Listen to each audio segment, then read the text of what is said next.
भगवान जी ने कंस का उद्धार किया। कंस गंदन भगवान की। भगवान जी ने कंस उद्धार करने के बाद नाना को राज तिलक दिया, देवकी वसुदेव को बंधन से मुक्त करके नंद को स्वर्ण मुद्राएं देकर के विदा किया। उज्जैन में जाकर के भगवान जी ने गुरु दीक्षा में पुत्र को वापस करके 64 कलाओं को प्राप्त करके यज्ञोपवीत संस्कार भगवान का हुआ। अस्थि प्राप्ति के द्वारा दुखद समाचार मिलने पर अभी कहीं कथा रुकेगी, ठीक से रुक जाएगी। जरासंध ने 17 बार अपने दामाद का बदला लेने के मथुरा पर आक्रमण किया। 18वीं बार में कालवन मदद करने के लिए आया और जरासंध पीछे, कालवन आगे, भगवान के लिए ललकार मारी। भगवान निकल करके भागे, आगे कृष्ण, उसके पीछे बलराम, उसके पीछे मलक्षी, उसके पीछे जरासंध। गंधमादक पर्वत के अंदर भगवान प्रवेश करके, जहां पूर्व समय से ही लेटे हुए थे मानधाता के बेटा मुचकुंद ऋषि, मलक्षी नहीं जाना, ये कृष्ण बलराम भाग करके आया, चरण का प्रहार किया, दृष्टि खुल गई, मलक्षी का जीवनांत हो गया। भगवान जी ने आज मुचकुंद जी को दर्शन दे करके समुद्र के अंदर 48 कोष में एक दिव्य नगर बनाया, जिसका नाम पड़ा है द्वारिका धाम। देखो, भगवान ब्रज के राजा नहीं है, हमारे भगवान बांके बिहारी ब्रज के राजा नहीं, हमारे भगवान श्याम सुंदर जी तो द्वारिकाधीश है, द्वारिका के राजा। 4 धाम है, द्वापर का द्वारिका धाम है, त्रेता का अवध धाम है, सतयुग का केदारनाथ धाम है और कलयुग का जगन्नाथ धाम। जहां जगन्नाथ के तमाम ढेर सारे अजूबा लोग प्रत्यक्षदर्शी वहां के बता रहे हैं। द्वापर में जो प्रभु ने समुद्र के अंदर चक्र के सहयोग से निर्माण किया है, उसका नाम पड़ा था द्वारिका। त्रेता में जो प्रभु ने बनाया है, उसका नाम पड़ा है अवध धाम। सतयुग में जो प्रभु ने बनाया, उसका नाम है केदारनाथ धाम, और कलयुग में जो प्रभु ने बनाया है, उसका नाम है जगन्नाथ धाम। जहां के प्रत्यक्षदर्शी ये बताते हैं कि जगन्नाथ भगवान के मंदिर परिसर से कोई पक्षी निकल नहीं सकता। शायद अगर ठाकुर जी की कृपा रही तो हम लोग भी 24 अगस्त को दर्शन करने के लिए रिजर्वेशन हुआ है, अब उनकी कृपा पर आधारित है। बुलाएंगे तो रिजर्वेशन हो चुका है, पहुंचे 24 अगस्त को जगन्नाथपुरी की यात्रा के लिए हमने उनके श्री चरणों में टिकट बना करके समर्पित कर दी। बहुत ढेर सारे लोग जा रहे हैं 24। चिंता करें आप।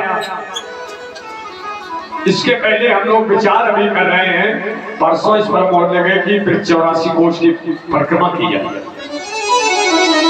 आप दो में से एक परिक्रमा कंफर्म कर देंगे, या तो चित्रकूट की परिक्रमा होगी या फिर ब्रज की परिक्रमा होगी। उसके बाद ये फिर जगन्नाथ होगी है। ये तो हरि कृपा वाला था। तो ऐसा प्रत्यक्षदर्शी बेटा बताते हैं कि जगन्नाथ भगवान के मंदिर के ऊपर से कोई पक्षी नहीं निकल सकता है और झंडा विपरीत दिशा में जाता है। तीसरा अजूबा लोग बताते हैं कि 7 मटकी में खीर बनाई जाती है, नीचे वाली बाद में पक्की, ऊपर वाली पहले। इस समय तो सब मामला आपके मोबाइल में है ना। प्रत्यक्षदर्शी ये भी बताते हैं कि जगन्नाथ भगवान का जो दिल है वो पब्लिक करता है। पुजारी ग्लव्स पहन के जाता है, जब परिवर्तित की जाती है वो मूर्ति। ठीक सी बात है। कलयुग के प्रधान देव महाराज जगन्नाथ जी हैं। जगन्नाथपुरी में कृष्ण, बलराम और बहिन सुभद्रा की मूर्ति है। भगवान ने 4 धाम बना दिए, द्वापर का द्वारिका, त्रेता की अयोध्या, सतयुग का केदारनाथ, कलयुग का जगन्नाथ।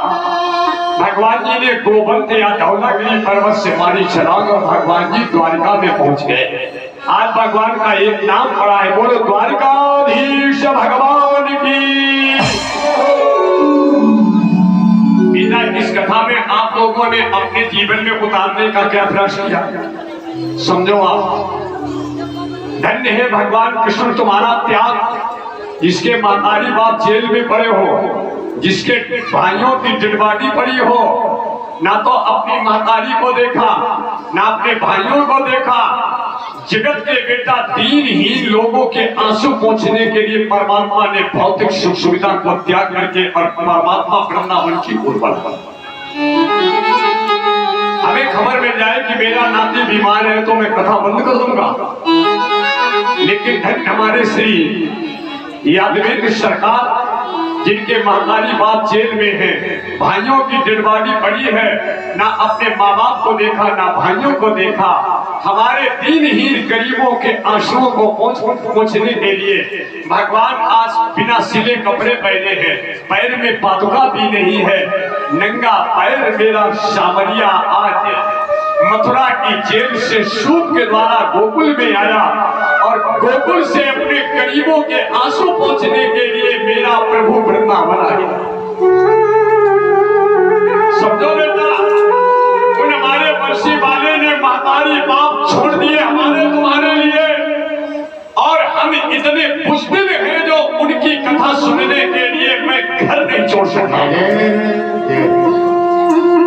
एक मिनट नहीं समय निकाल पाते। लोग कहते बड़ी समस्या है महाराज जी, मक्का मूंगफली।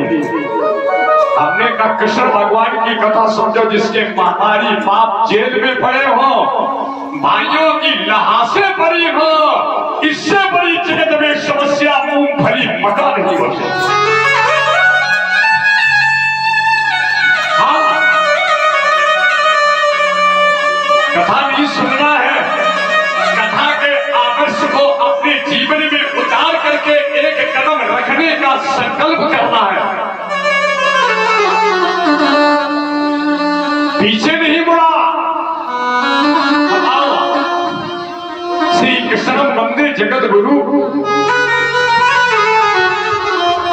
आज हमारे भगवान जी इतना संघर्ष करने के बाद, कंस उद्धार करने के बाद, अगासुर उद्धार करने के बाद आज भगवान को सफलता प्राप्त हुई। भगवान जी द्वारिका में द्वारिकाधीश बने बैठे। भगवान के पास में एक पत्र आ रहा है, पत्र जो अविवाहित हमारी बिटियां बैठी है वो बड़े भाव से कथा। भगवान के पास में बेटा एक पत्र, पत्र कहाँ का है? राजा शीत भीष्म को नाम विदर्भाधिपतिर्महान तस्य पंचा भवन पुत्रा कन्यैका चापराननः। राजा शीत भीष्म को नाम,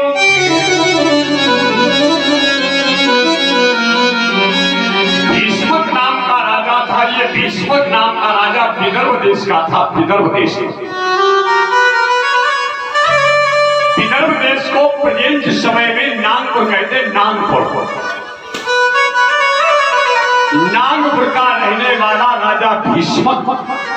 कुछ लोगों ने इस कथा को कुंडलीपुर कुदरकोट से जोड़ा है। कुदरकोट के खेरे पर अलोपा देवी का मंदिर है।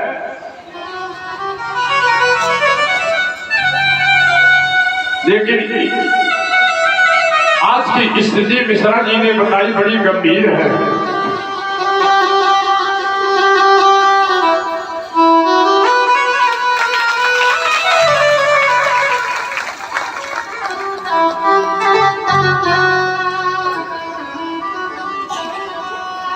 आज बड़ी प्रसन्नता है हमें। अब साथ में आपके जान दीजिए, आपके अभी तक भाई थे, जान दीजिएगा अब तो बिल्कुल निश्चित तरीके से, पूर्ण तरीके से बड़े भाई।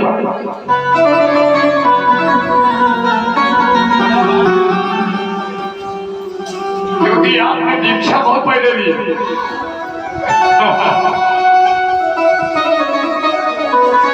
दीक्षा के नाते से ये शायद आपसे बहुत उम्र में तो बड़े तो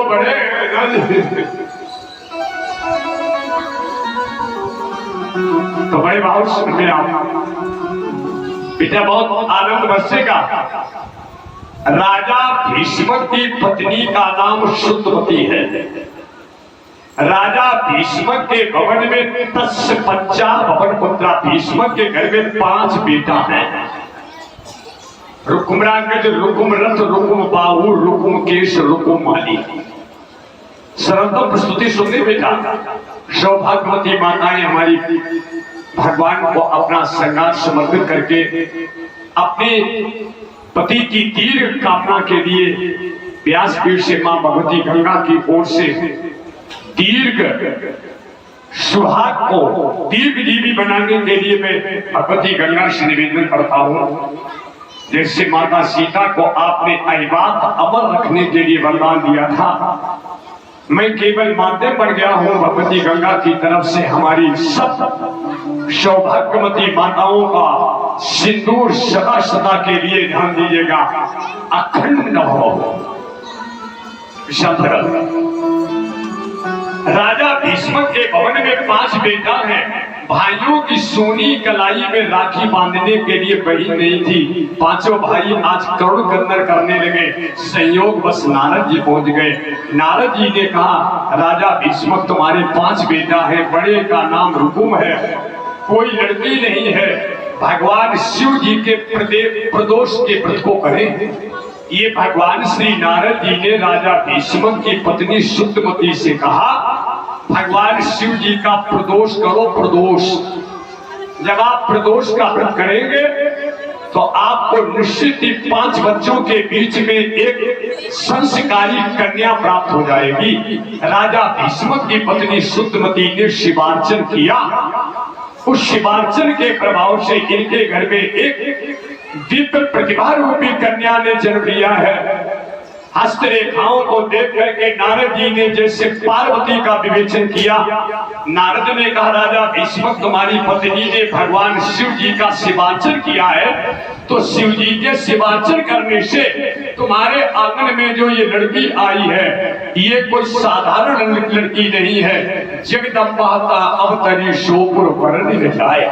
ये तुम्हारे घर में जगदम्बा का आगमन हुआ है, ये तुम्हारे घर में लक्ष्मी आई है। राजा भीष्म नारद की देववाणी सुन ले, ये जो तुम्हारे घर में शिव जी की भक्ति करने से लड़की आई है ये स्वयं शक्ति है, ये जगदम्बा है। सिंदूर भरने के लिए लड़की के स्वयं नारायण तेरे आंगन में दामाद बन के आए।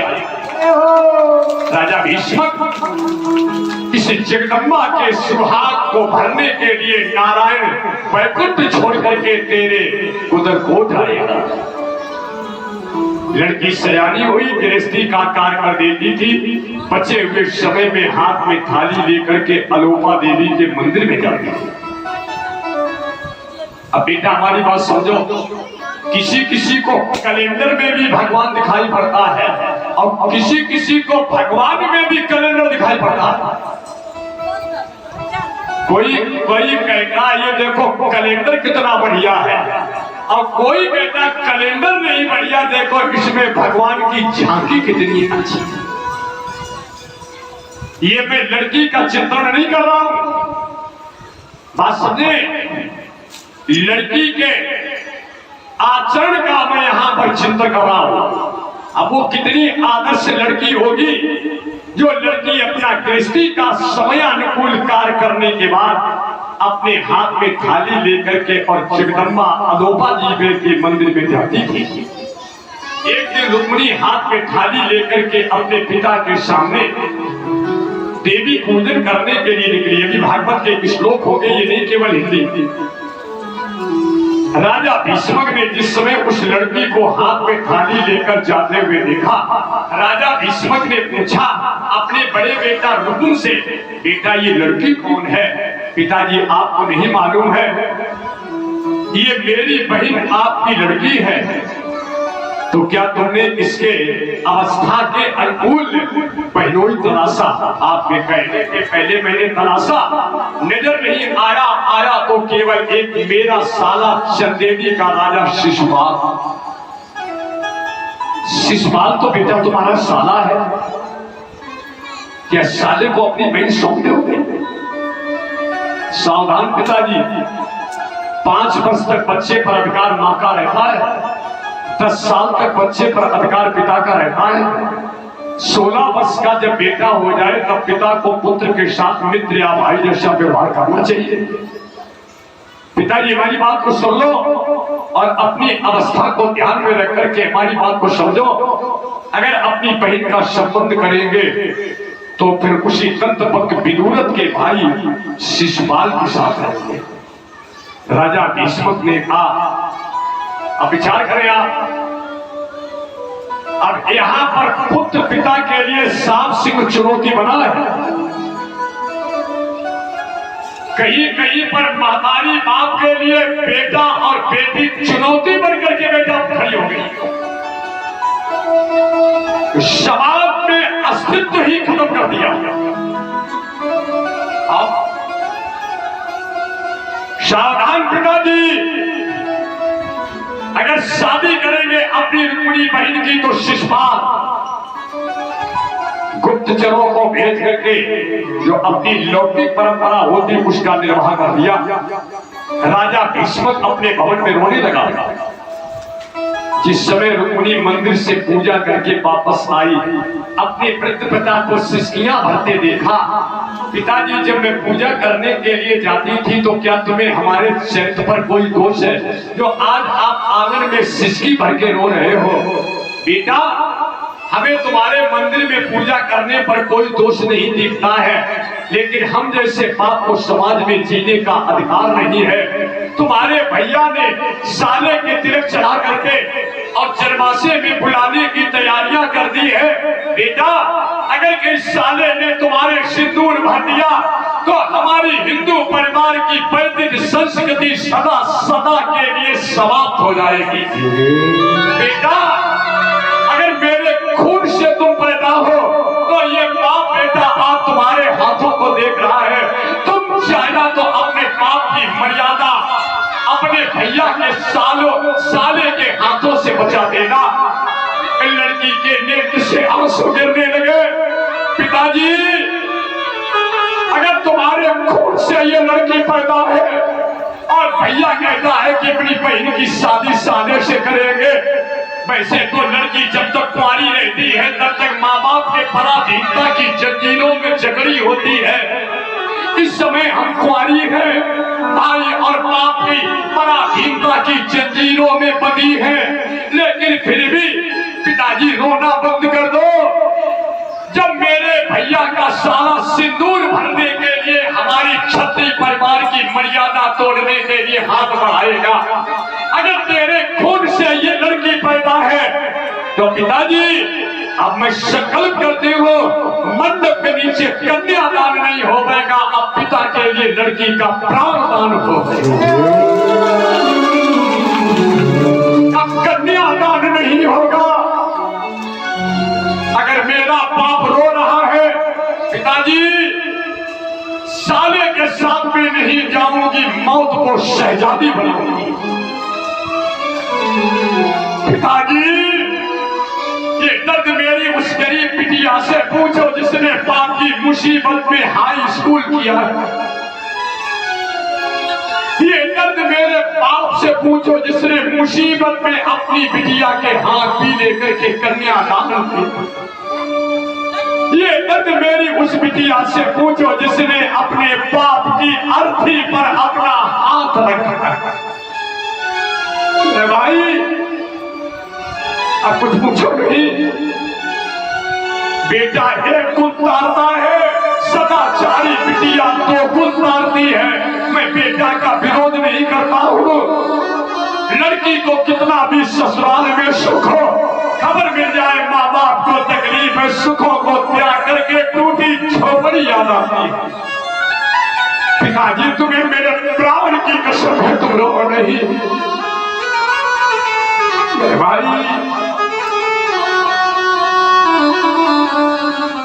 आगे बढ़कर के उस लड़की ने अपने बाप के आंसू पोंछ करके कहा,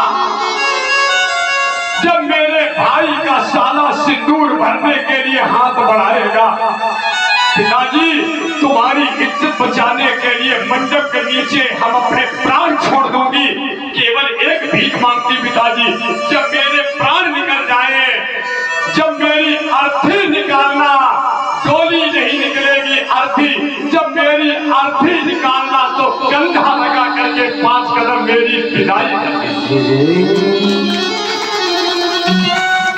ताकि जब मेरी अर्थी निकालना तो उस जनाजा पर तुम कंधा दे देना। बताओ, बाप अपनी लड़की की मिट्टी पर कंधा कैसे लगा सकता है? लेकिन लड़की कहती आप रोइए नहीं पिताजी, मैं मर्यादा नहीं तोड़ूंगी, जीवन से सौदा करूंगी।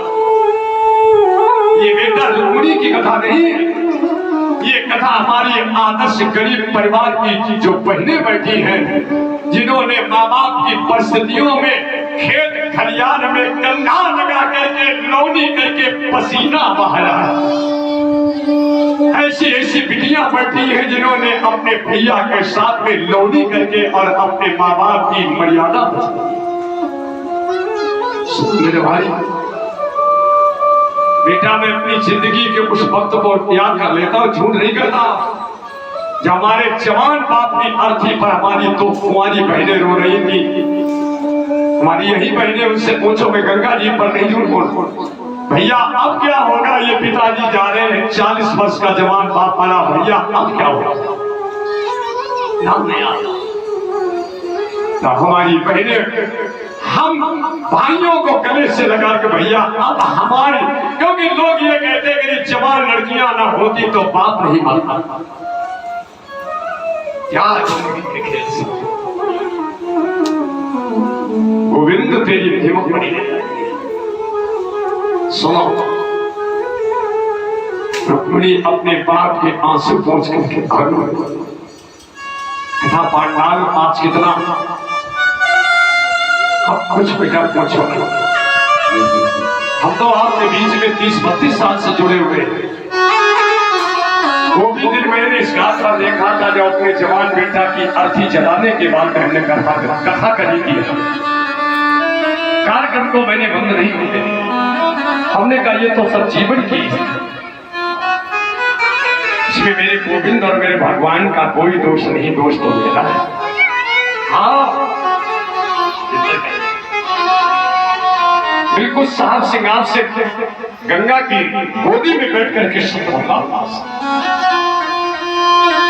बच्चे का इलाज करवाया, जब पेमेंट नहीं रहा तो हमारी पत्नी ने डॉक्टर को सोने के चेन उतार करके दे दी, अपना हिसाब पूरा। रोने लगी लड़की, पिताजी आप रोना बंद कर दो, पिता हाथ भी आप बताओ,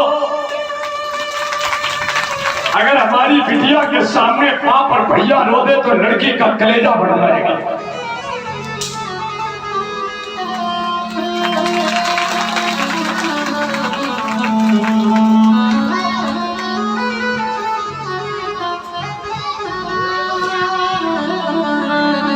सूख कर काटा हुआ तन,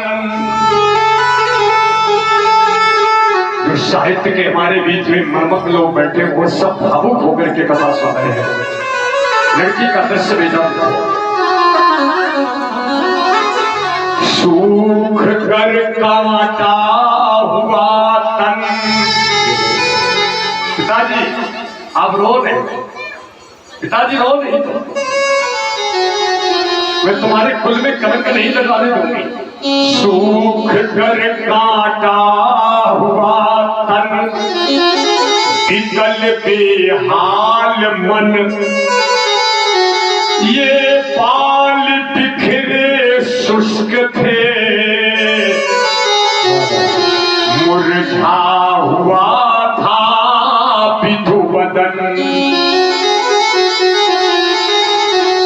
शब्द और शायद पर थम करके आप विचार करना। सूख कर काटा हुआ तन, लड़की क्योंकि भैया का साला बाप के सामने सिंदूर भरेगा। बिकल बेहाल मन ये बाल बिखरे शुष्क थे, मुरझा हुआ था पितु बदन, केवल निकलती आहट थी,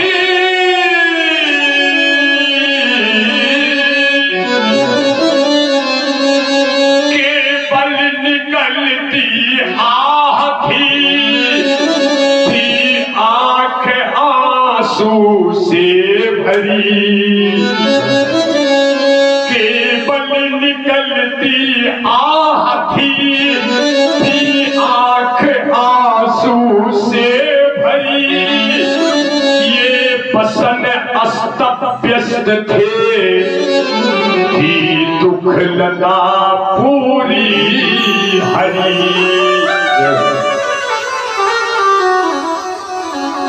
गोविंद मेरी देर सुनो, अगर कहीं मेरे भैया के साले ने सिंदूर भर दिया तो क्षत्रिय परिवार की मर्यादा सदा सदा के लिए लुप्त,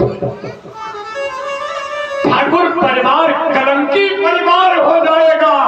छत्र माने रक्षा करना होता है, क्षत्रिय की सर्वोत्तम परिभाषा रक्षा करना है, और क्षत्रिय जब मर्यादा तोड़ देगा तो वैदिक विधान नष्ट हो जाएगा। इसलिए गोपाल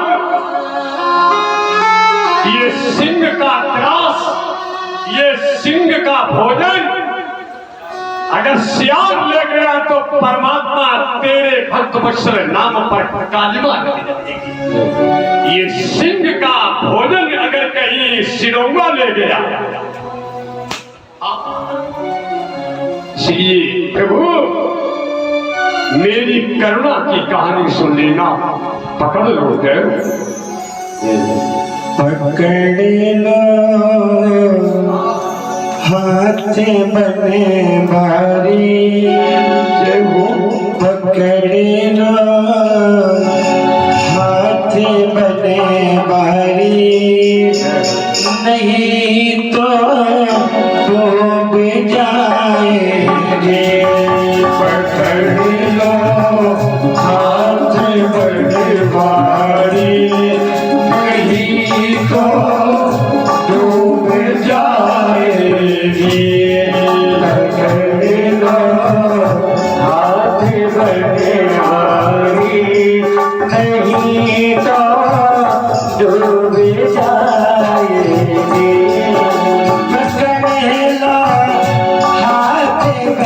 हाथ बने भारी, नहीं तो डूब जाएगी। हाथ बने भारी, नहीं तो डूब जाएगी। कुछ न बिगड़ेगा हमारा, कुछ न बिगड़ेगा तुम्हारी, नहीं जाएगी।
भजन पाओ कहे भाई भजन पाओ कहे भाई इसे कैसे उठाओगे भजन पाओ कहे भाई इसे कैसे उठाओगे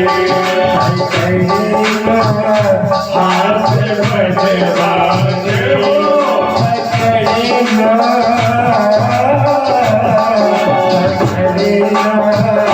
हाथ बजवाई नहीं तो डूब जाएंगे पकड़े हाथ बजवाई नहीं तो डूब जाएंगे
बड़ी व्यस्तता में उनका मूंगफली के बीच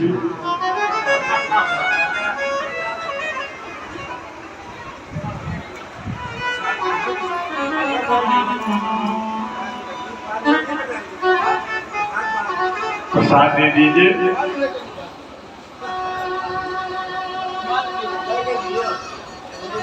अरे किस समय मका ध्यान आ जाए।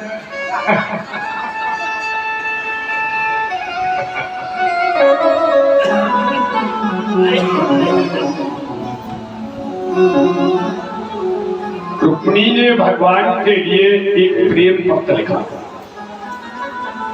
जब रुक्मिणी की अंतर व्यथा करुणा का सागर बनकर के छलकी, एक ब्राह्मण भीख मांगने के लिए पहुंच गया। जब रुक्मिणी ने परमात्मा के लिए करुण क्रंदन किया तो परमात्मा ना जाने किस भेष में बाबा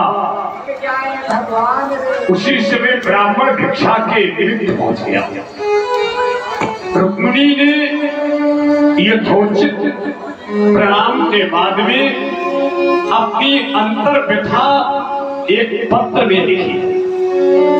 पत्र का जो प्रमुख शीर्षक है वो क्या है? सुत्वा गुणान भुवन सुंदर। मैंने सुना है कि आपके समान त्रिभुवन में कोई सुंदर नहीं है। कान तो हमारे तृप्त है, लेकिन रूपम दशाम, ये नेत्र आपके उस स्वरूप का दर्शन करने के लिए लालायित। रुक्मिणी ने प्रभु को पत्र लिखा। देखो, एक दिन ये बात हो चुकी है, प्रेम उपासना का विषय है और प्यार उपासना का विषय है। प्यार में कामना है, प्रेम में उपासना है। प्यार में भय है और प्रेम निर्भय है। प्यार शरीर से होता है, प्रेम स्वरूप से होता है। रुक्मिणी का प्रभु के प्रति प्रेम है, वो भी निष्काम।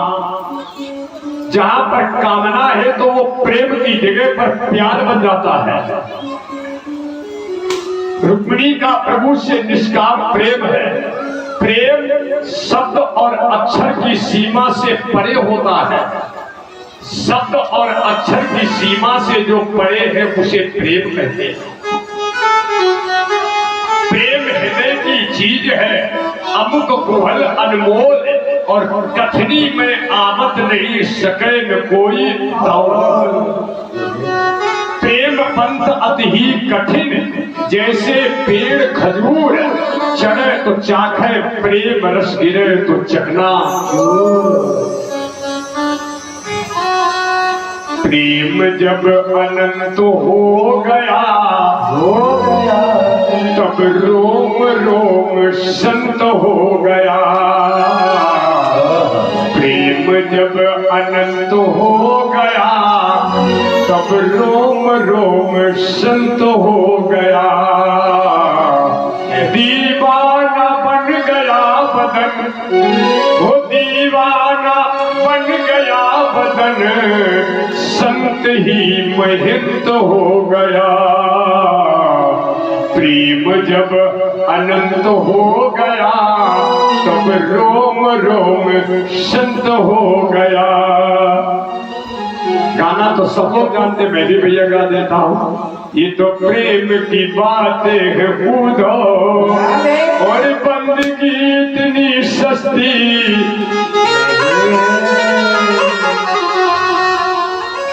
प्रेम बेटा वाणी के द्वारा, कलम के द्वारा न बोला जा सकता, न लिखा जा सकता है। नाम ने आप रुक्मिणी का परमात्मा से निष्काम प्रेम है। पत्र लिख दिया, हरि कृपा से ब्राह्मण पत्र लेकर के पहुंचा। प्रभु ने अतिथि को यथोचित सम्मानित करके भोजन उपरांत दक्षिणा, और जो रुक्मिणी ने पत्र लिखा था भगवान को दे दिया। और जैसे भगवान ने उस करुण गाथा को देखा, पीताम्बर गिर गया, वैजंती माला टूट गई, आपा खो बैठे। भगवान की भाभी का नाम रेवती है। रेवती भगवान के अश्रुओं को पोंछ रही है। मेरे लाला को क्या हो गया है। बलदाऊ दादा ने कृष्ण को रोते देखा। आज तमाम बात न करके कृष्ण भगवान जी आज पंडित जी के रथ पर बैठ गए। पीछे बलदाऊ की सेना, भगवान कृष्ण का रथ आया। शिशुपाल तो जनवासे में बैठा है वैदिक संस्कृति को नष्ट करने के लिए। भगवान का रथ भीष्म के भवन से गुजरने के बाद देवी जी के मंदिर में पहुंचा,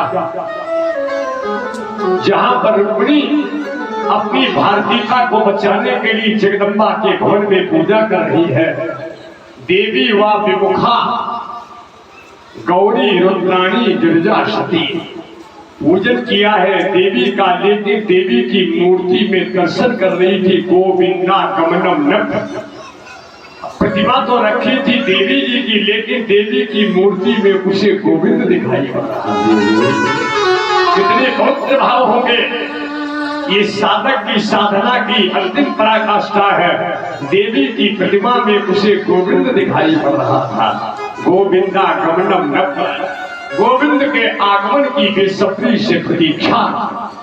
तुलसी ने का चही के चही पर भगवान का रथ आया, मंदिर से पीछे से घूम करके आगे खड़ा हो गया। शक्ति ने ब्रह्म को देखा, ब्रह्म ने शक्ति को।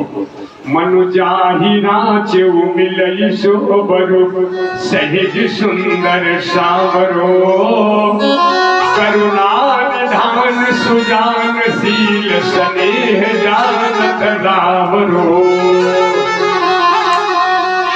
ये रुक्मिणी कृष्ण का विवाह नहीं है, ये कोई लौकिक विवाह नहीं है। ये कामना और वासना वाली, डीजे वाली, ध्यान दीजिएगा, गेस्ट हाउस वाली, चाउमीन भल्ला डोसा इडली मोनचुआ वाली नहीं है। ध्यान दिया, ये संबंध हो रहा है, ये सौदा नहीं हो रही। ये शक्ति ब्रह्म का पवित्र मिलन है। क्यों? शंकर जी ने कामदेव को जलाने के बाद में रति को वरदान दिया था। शिव जी ने काम को जलाया, रति को वरदान था। जब यदुवंश कृष्ण अवतारा हुई है हरण महामयी भारा, कृष्ण तने हुए है बदितोरा, वचन अन्यथा हो न बोरा। ये भगवान की पूर्व सुनियोजित लीला है। उसी लीला को प्रभु करने के लिए इतना ये लौकिक, ध्यान दीजिएगा, स्थितियों में लीला को परिवर्तित कर रहा है।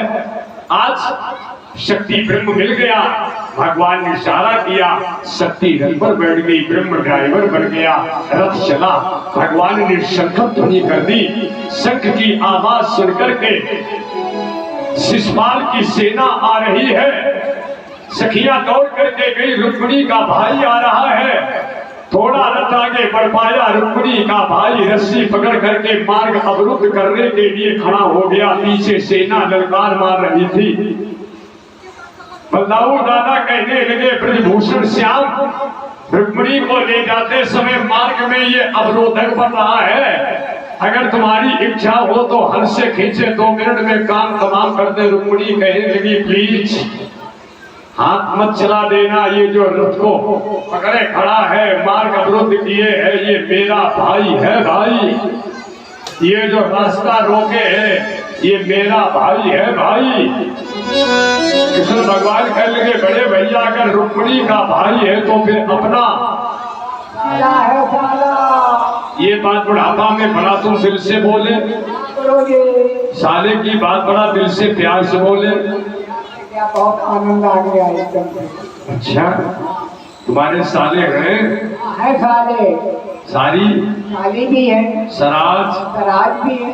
अब भी है? अब भी है। है। छोटी तुम्हारी सारी सराज की कितनी उम्र है? अरे अब कुछ नहीं, तो जो होता है 4 से 45 साल का। अच्छा, बात पूछू न पूछू? बारे लखड़ा, बारे लखड़ा, आपसे क्या कहती है? जीजा।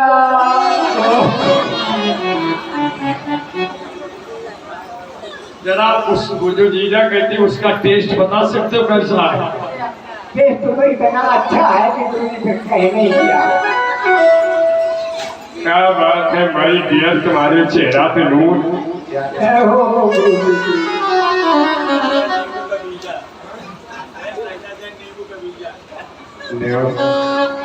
मास्टर साहब ने बता दिया ये अकारू बारो टेस्ट ऐसा है जैसे नींबू का बीजा। ठीक बताया, ठीक। खटाई कोई खाता है, लबड़ियात कोई दूसरो। मास्टर साहब ठीक सी बात है। थोड़ी देर के लिए और हमारे आपके बीच में बाल विनोद और भगवान की भक्ति में था। फिर गंगा मैया से प्रार्थना हमारा आपका दिव्य पवित्र निष्काम मिलन किसी पांडाल में अगली वर्ष फिर। हाँ, घड़ी तो हाथ में बंधी है लेकिन खुद घड़ी का पता नहीं। हाथ तो मेरा है लेकिन हमारा हाथ किसी दिन हमसे ही उठाए नहीं उठने लगेगा। हाथ तो मेरा है, नजाकत है कि आओ दो दो हाथ हो जाए, लेकिन किसी दिन हमारा ही हाथ हमें धोखा देने लगेगा। तो बड़ा समय को संभाल करके रखने का आवश्यकता है। विषय पर रुक्मिणी ने कहा मारो नहीं, भगवान ने मारा नहीं, हाथ पैर बांधे रथ में डाल लिया, शिशुपाल की सेना को नष्ट किया, शिशुपाल को छोड़ दिया। ये युधिष्ठिर की राजस्व यज्ञ में इसका शिरोच्छेदन किया गया।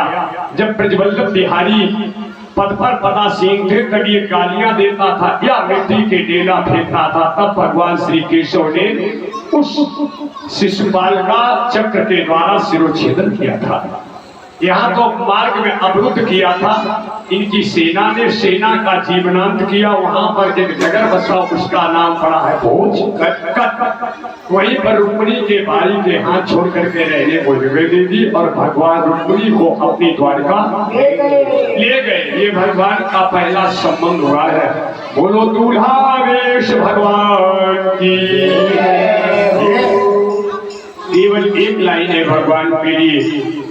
इसके बाद में शेष समय में 5:30 बजे तक कथा आप पूर्ण विराम की ओर पहुंच रही है। देखो कितना सुंदर भगवान का दूल्हा वेश है।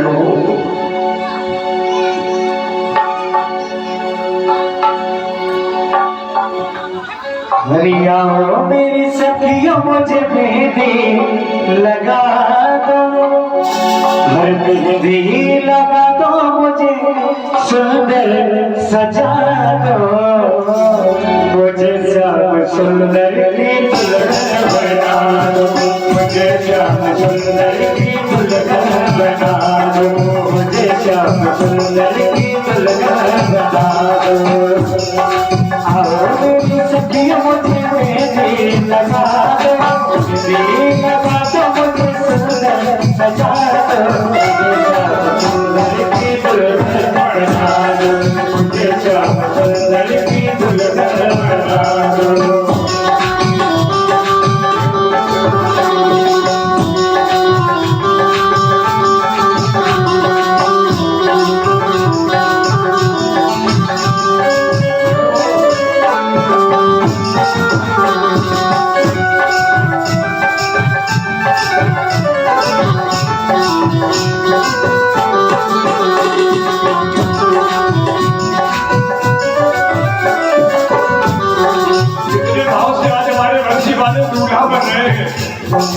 आप तो अपने बच्चा जब दूल्हा बनता है तो माताएं बड़ी खुश होती है। बूढ़ी बूढ़ी अम्मा नाना जब बच्चा दूल्हा बन के चलता है तो उल्टा पन्ना डाल के बिना बैलेंस का मोबाइल लेके टोकरी डाली लगा करके चलती है। अच्छा कल्पना करो जरा, जब तुम्हारा बच्चा दूल्हा बनता है तो माताजी के खुशी का आपा नहीं रहता है। बूढ़ी बूढ़ी माताएं अपने लेकर मूसल लेकर के नासी मूसल लेकर के बहनों का तो ठिकाने नहीं रहता, क्योंकि भैया दूल्हा बन गए बड़ी नजाकत पे राई लेकर के बैठती है, राई लेकर के बहनों ही तो बोले अक्षर में एक बार बोलो दूल्हा वेश भगवान की।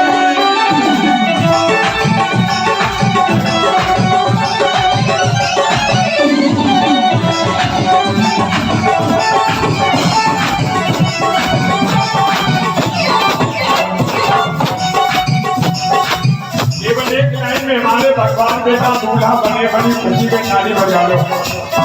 ये ताली तुम्हारे दूल्हा के लंबे उम्र के लिए होगी है। सत्संग में मेरी बातें चलाए, सत्संग में मेरी बातें लगाए, सतगुरु में मेरी गीत लगाए, सतगुरु में मेरी गीत लगाए, सत्संग में मेरी बातें चलाए, सतगुरु में मेरी गीत लगाए। और भला के दिल बात करा दो, भला के दिल बात करा दो,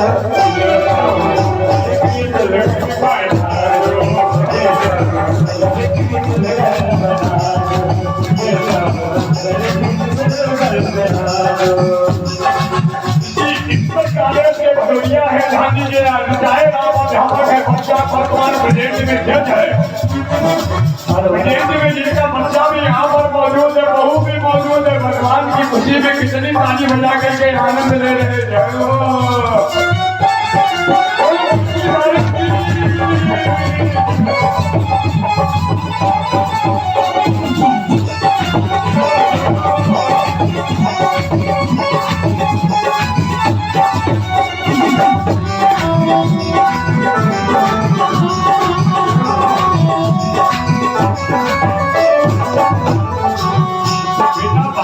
इतने समय याद करोगे गंगा की गोदी में अपने पति के लंबे उम्र के लिए आप बधाई दे रही थी।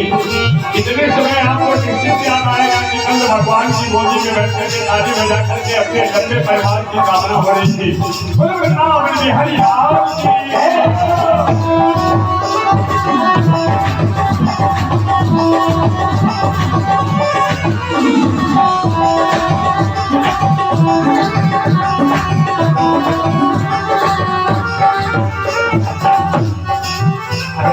दूरी जरगी जटोटे, सुंदरी जरगी जटोटे, तब रोज लहाद सब हो नडोटे, तब रोज लहाद सब हो नडोटे, ऐसे कोई चोरी जरगी जटोटे, तब रोज लहाद सब हो नडोटे।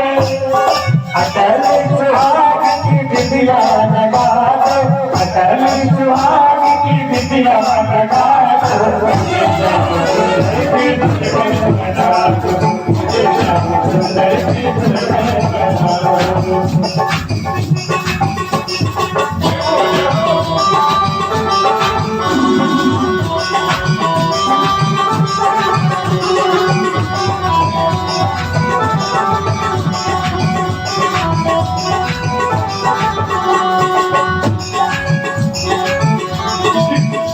किसी को लग रहा होगा देखो ये लड़कियां और पहले कैसी बेशरम बन के नाच रही हैं।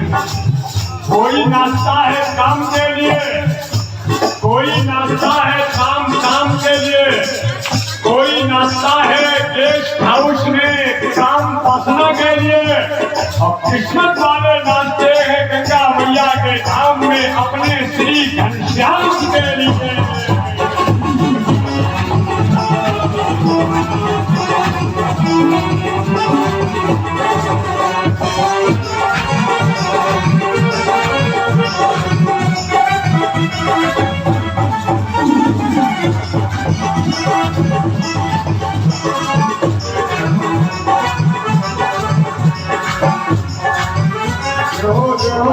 सुरमा में तो आंखों पे लगाओगे, अदिति का सुरमा में तो आंखों पे लगाओगे, दुनिया से नाता करो चाचा में गाओगे, दुनिया से नाता करो चाचा में गाओगे।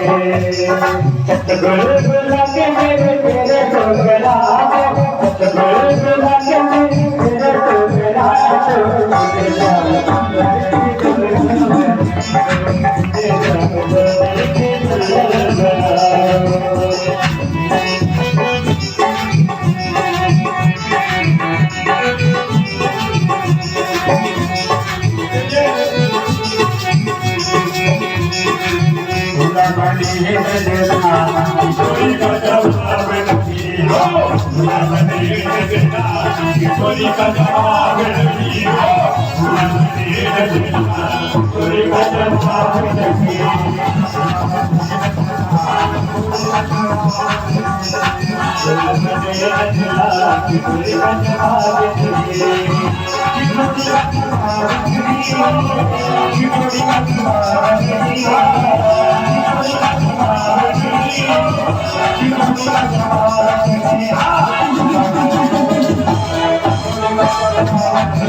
सबसे करिश्मा देखो ये लड़की के पैर में गड़बड़ है, वो भी डाल दीजिएगा। बिटिया की डाल दीजिएगा, ये बिटिया डाल दीजिए, जावा से आई है, उसके पैर गड़बड़, भगवान मेरी तो बधाई दे रही। सबका आशीर्वाद है बेटा, तुम्हारे पैर निश्चित ये ठीक हो जाएंगे। बोलो वृंदावन बिहारी लाल जी।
पांडाल के नीचे तक आप बधाई दे रही है।